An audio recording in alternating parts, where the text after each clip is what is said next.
Halo guys, Assalamualaikum warahmatullahi wabarakatuh. Kembali lagi bersama saya Bobby Herian.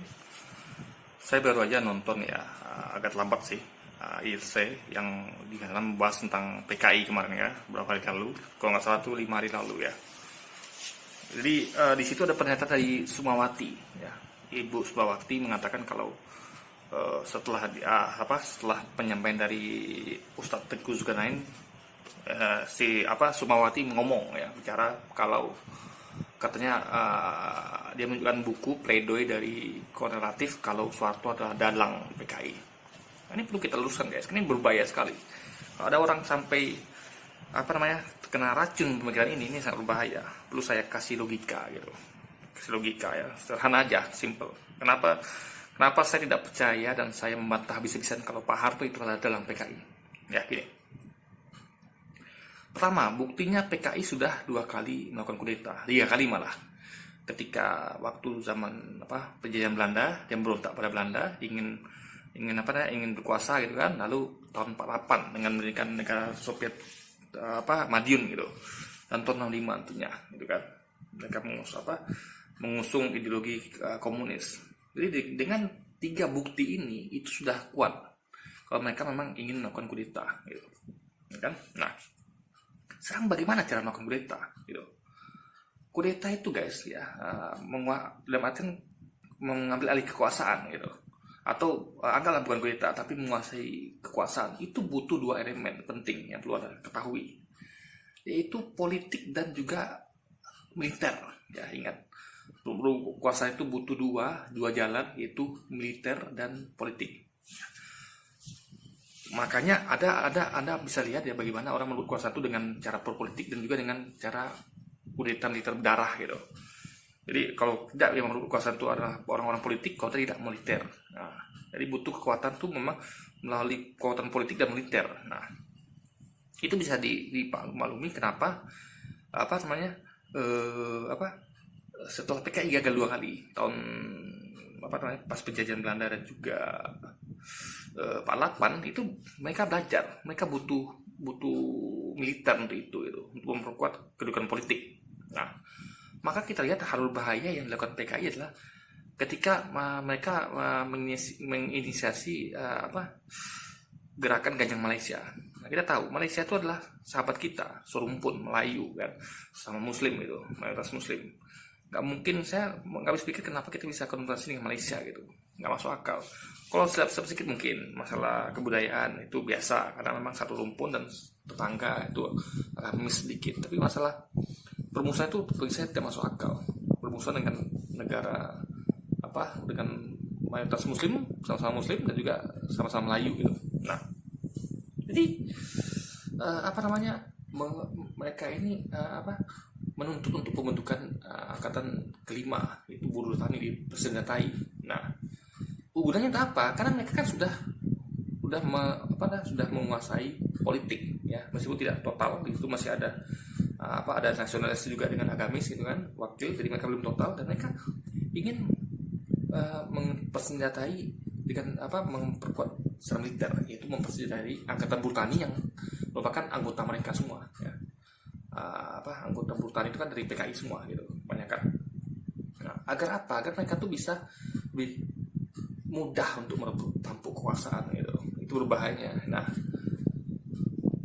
dan itu kan mereka lakukan pelatihan di Lubang Buaya untuk itu, dan ternyata pelatihan mereka gunakan itu di situ jadi tempat pembantaian para jenderal gitu.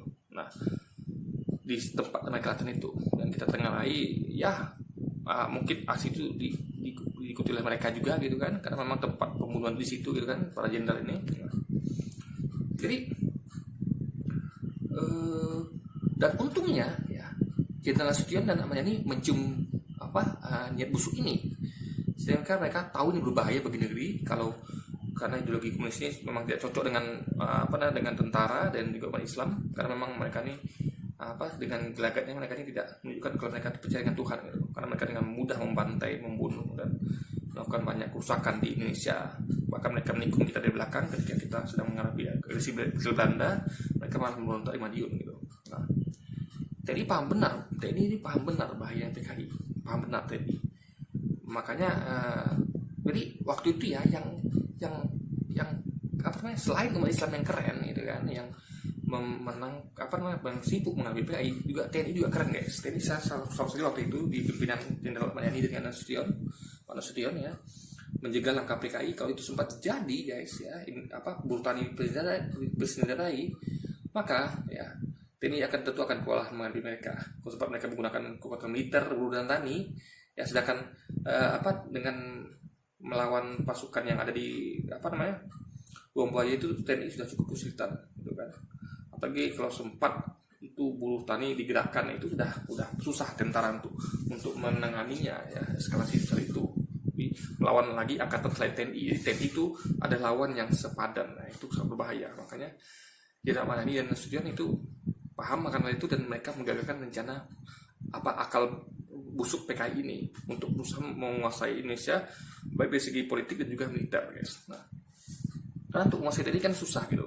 Mereka di TNI itu hanya bisa menyusup, dan buktinya mereka menyusupkan kader-kader mereka seperti Untung dan Koordinatif dan sebagainya. Itu kan dan sebagian cakrawala itu kan kita nggak tahu mereka itu apakah komunis atau tidak, tapi jelas mereka itu ada terlibat dengan komunis gitu. Ya kan? Disuruh oleh orang-orang yang kader-kader tentara komunis, itu Untung dan Latif dan sebagainya gitu kan. Nah, bisa kita lihat, jadi mereka nggak mungkin menguasai tentara, sehingga mereka harus memecah belah tentara di dalam dengan memasukkan kader mereka, sehingga mereka bisa bermain di situ. Dan untuk itu masih kurang, maka mereka menuntut angkatan kelima ya, dengan alasan dalih untuk menganyang Malaysia. Kan kalau kita lihat, kita nilai secara logika nggak masuk akal. Kok kita ganyang saudara kita sendiri, sesama Muslim dan sesama Melayu gitu guys, ya kan? Yang sudah kita itu gandeng Malaysia, karena Malaysia waktu kan juga sempat dijajah juga. Kita selalu gandengan tangan untuk melawan imperialis Belanda dan Jepang, malah kok kita malah musuhi gitu. Nah, tetangga lagi ya, ini masuk akal bagi saya. Nah, jadi dan karena PKI tahu musuh terbesarnya turut kuasa itu adalah dua, umat Islam dan TNI ya, TNI ya. Karena umat Islam itu kan berpolitik waktu itu ya, ada partai Islam ya kan, ada Masyumi, ada NU gitu kan, dan juga dan juga militer TNI sangat kuat waktu itu, cukup kuat lah ya ibaratnya kan, bisa menjegal usaha PKI untuk menginisiasi angkatan bersenjata kelima gitu ya. Mereka ini harus disingkirkan. Lihat, ulama kita sudah disingkirkan oleh PKI sebelumnya. Banyak pembantaian ulama, santri gitu kan, pembantaian tokoh politik juga. Anda tahu ya, tokoh politik kita dibantai loh guys. Para petinggi kayak gubernur atau apapun itu ya, punya jabatan strategis itu ya dibantai. Itulah cara mereka menyingkirkan merebut kuasa secara politik dengan membantai umat Islam ya, yang pro, yang anti komunis, termasuk kiainya, juga kepala-kepala kayak gubernur yang kayak wali kota yang dibunuh itu banyak ya, tokoh-tokoh politik penting dibunuh ya, dengan keji. Dan tak heran kalau mereka tega juga melakukan itu kepada jenderal guys ya. Setelah pimpinan dari politik ya, kan kita bisa lihat gubernur kayak Jawa Timur itu kan dibantai, itu kan termasuk orang politik gitu, karena gubernur gitu kan, orang-orang politik kan juga kiai-kiai yang keras terhadap komunis gitu, yang menghalangi jalan mereka untuk memuluskan ideologi komunis mereka, itu mereka bantai. Dan gak heran kalau mereka tega juga melakukan pembantaian terhadap para jenderal, karena ingat, bukan hanya umat Islam saja yang mereka musuhi, yang menjadi penghalang mereka untuk kekuasaan, tapi juga para TNI, terutama mereka sakit hati terhadap Jenderal Ahmad Yani dan Nasution yang telah menjegal langkah mereka untuk untuk mengadakan angkatan kelima untuk dipersenjatai, yaitu buruh tani. Karena itu Jenderal Nasution dan Ahmad Yani itu cerdas, mereka melihat ini berbahaya, mereka gagalkan, dan itu membuat PKI sakit hati. Ini musuh yang harus disingkirkan. Kalau sebelumnya mereka sudah membunuh ulama dan santri, karena itu kan konsekuensinya kan tidak begitu berat, kayak bunuh jenderal TNI kan lebih berat. Karena paling kalau dibunuh ulama sama santri, yang marah cuman umat Islam, dan itu mereka tentu lebih enteng menghadapinya karena tidak mempunyai kekuatan militer gitu. Tapi kalau tentara kan berbahaya. Makanya untuk menculik dan membunuh para jenderal, mereka itu sangat hati-hati sekali dan tidak melakukan sebelumnya gitu. Maka mereka waktu itu kebetulan mereka terdesak ya, karena waktu mereka kira Soekarno bakal wafat, mereka dan mereka tahu ini hitungannya, mereka ngerti. Artian mereka mungkin salah kalkulasi, data TNI lebih kuat gitu ya, Pak Soeharto lebih kuat daripada mereka gitu kan. Mereka salah perhitungan karena mereka memang mungkin di sela-sela dengan waktu kritis itu mereka melihat ini mereka tidak mau dong kecolongan gitu, maka mereka buat duluan gitu, mereka eksekusi dulu gitu ya kan, karena mereka karena tahu lah bagaimana kejam mereka gitu, mereka tidak pandang bulu dengan nyawa manusia gitu kan. Nah, makanya mereka melakukan penculikan dan pembunuhan itu karena dianggap para jenderal ini menghalangi langkah mereka untuk menguasai Indonesia ya, melalui cara militer tadi gitu. Pupus harapan mereka untuk menguasai Indonesia karena politik sudah berat, ada lawannya Mas Yumi, ada lagi ya, udah ada 3 serangkai gitu ya kan. Jadi dia menggunakan segala macam cara guys, makanya heran mereka. Aneh bagi saya kalau Pak Harto yang mendalangi ini, Pak Harto yang tidak tahu menahu ya, justru dia adalah hero-nya, the real hero di situ yang memberantas PKI. Coba kalau Pak Harto nggak ada guys, bagaimana coba? Pak Harto nggak ada waktu itu, habis kita sudah dikuasai komunis. Itu poin yang mau saya sampaikan. Pak Harto adalah penyelamat bangsa kita. Dengan Pak Harto, komunis bisa dituntaskan, diberantas sampai ke akar-akarnya. Makanya kita sekarang jadi tenang, dan sekarang ini ketika komunis mulai lagi orang membicarakan, kita mulai khawatir lagi guys. Itu karena nggak ada Pak Harto. Coba kalau Pak Harto masih ada, kita tidak seperti ini. PKI tidak akan bisa leluasa untuk ngomong. Kita tidak akan diantui ngomong seperti dulu gitu kan. Nah, makanya berbahaya. Secara pemerintah harus tegas akan hal ini gitu. Ya. Kita aman dari PKI guys, puluhan tahun kita aman dari PKI. Itu apa kan? Kejadian kelam dari tahun belasan itu ya, PKI berontak sampai 65 itu kita kejadian kelam. Dan setelah pas itu kita tenang, aman sampai tahun 98 ketika Pak Harto sudah lengser, itu kita aman dari PKI. Kita aman dari dari hal-hal yang berbau PKI, kita aman. Kita jadi bangsa yang selamat gitu kan. Mungkin Pak Harto agak diktator, tapi penting kita selamat dari ancaman komunis. Nah, mulai tahun 98 komunis sudah mulai mengeluarkan ide-idenya, mulai bersuara, dan itu buat kita khawatir. Dan itu terus langsung sampai sekarang. Makanya ya, saya sedih sejak Pak Harto tidak ada lagi ya, komunis sudah mulai menggeliat gitu. Minimal mereka sudah mulai bersuara, menunjukkan identitasnya dengan memakai simbol-simbol, ngomong lagi aku bagian kayak segala macam, itu membuat kita khawatir guys. Jadi kita membutuhkan kewaspadaan sekarang ini karena Pak Harto sudah nggak ada lagi. Pak Harto sang penjaga Pancasila dan penjaga RI dari ideologi komunis yang sesat dan berbahaya itu sudah tidak ada lagi. Tidak ada lagi orang kuat seperti beliau yang kita bisa harapkan untuk melindungi negeri ini dari ancaman komunis. Nah, sekarang kita semua memang harus bersatu untuk bersatu untuk menghadapi ancaman bahaya komunis. Karena komunis itu adalah ideologi yang tidak akan pernah mati. Mereka akan selalu berusaha bangkit ya dengan cara sendiri, mungkin dengan gaya baru gitu kan. Karena ideologi itu tidak akan pernah mati. Apapun itu, bahkan termasuk ideologi yang penyembah setan sekalipun ya, teknologi tidak akan pernah mati selama dunia belum kiamat. Maka kita harus jadi jauh lebih waspada karena kita tidak punya lagi pelindung seperti Pak Harto. Kita serang diri di kaki kita sendiri. Kita adalah tiangnya. Tiap diri kita adalah penjaga dari ancaman komunis. Ya, kita semua bertugas untuk membantu mereka, membantu TNI, membantu para kiai ulama, membantu juga pemuda Pancasila, orang-orang yang concern akan bahaya dari laten komunis. Oke guys, jadi mungkin itu saja video saya kali ini ya. Ini untuk prihatinnya saya atas pernyataan Sukmawati. Ya, ini berbahaya pemikiran seperti ini ya. Orang yang jadi pahlawan malah dituduh sebagai dalang. Ini saya tidak setuju sama sekali dan saya bantah itu di video ini. Dan ini penting sekali bagi kita semua untuk logika ini saya sampaikan pada Anda gitu kan. Karena saya sudah sampaikan logikanya kenapa PKI lah dalangnya, bukan Pak Soeharto. Pak Soeharto adalah the real hero melindungi negeri ini dari ancaman komunis. Dan itu sudah beliau buktikan puluhan tahun kita aman dari komunis. Bahkan jangan aman, orang ngomong komunis aja nggak berani guys. Itu buktinya sangat aman kita dari komunis. Nggak seperti sekarang yang dikit-dikit kita lihat ada bau-bau menyeramkan, bau-bau kembali masa lalu gitu ya, aroma tahun 5 itu muncul kembali gitu. Oke guys, jadi terus tingkatkan kewaspadaan dan sekian dulu video saya kali ini. Sampai jumpa lagi di video selanjutnya. Wassalamualaikum warahmatullahi wabarakatuh. Oh ya guys, ada satu yang ketinggalan saya lupa sampaikan ya. Ada satu yang saya lupakan begini, sedikit ya, menambahkan ya. Bagaimana cara Soeharto bisa mengkudeta Bung Karno itu kan? Sementara fakta yang terjadi adalah sebaliknya, yang membentuk pasukan ya untuk menculik jenderal itu adalah PKI ya, dari susupan PKI di Angkatan Darat ya.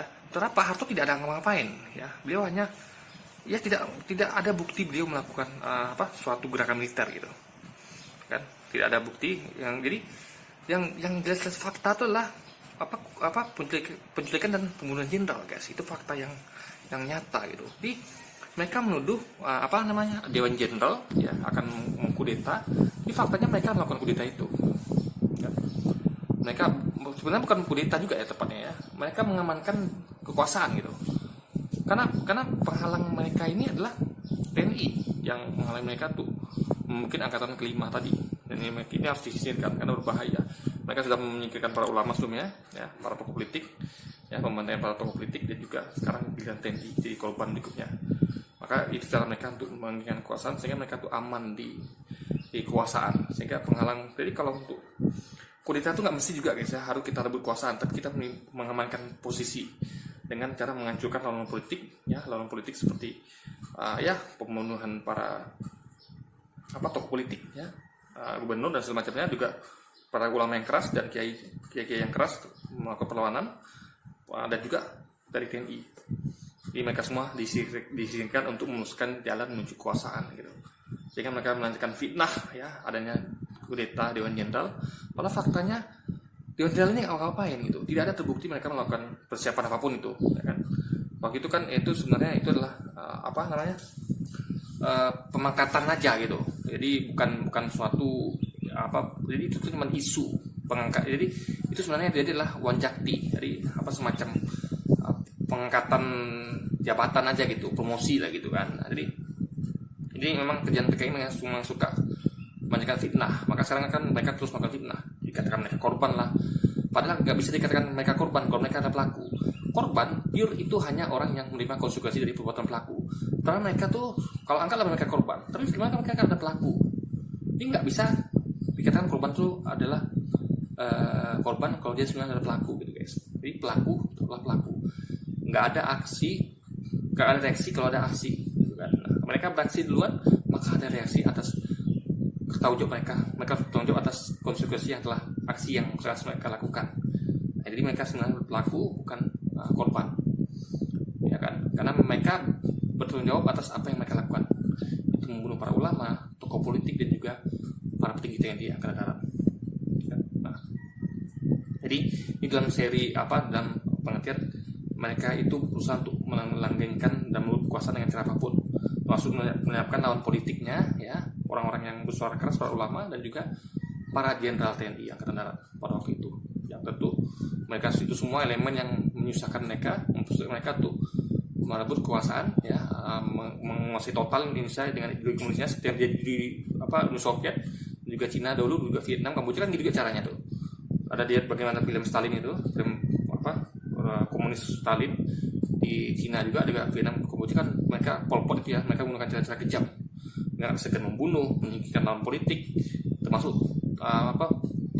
militer juga mereka singkirkan.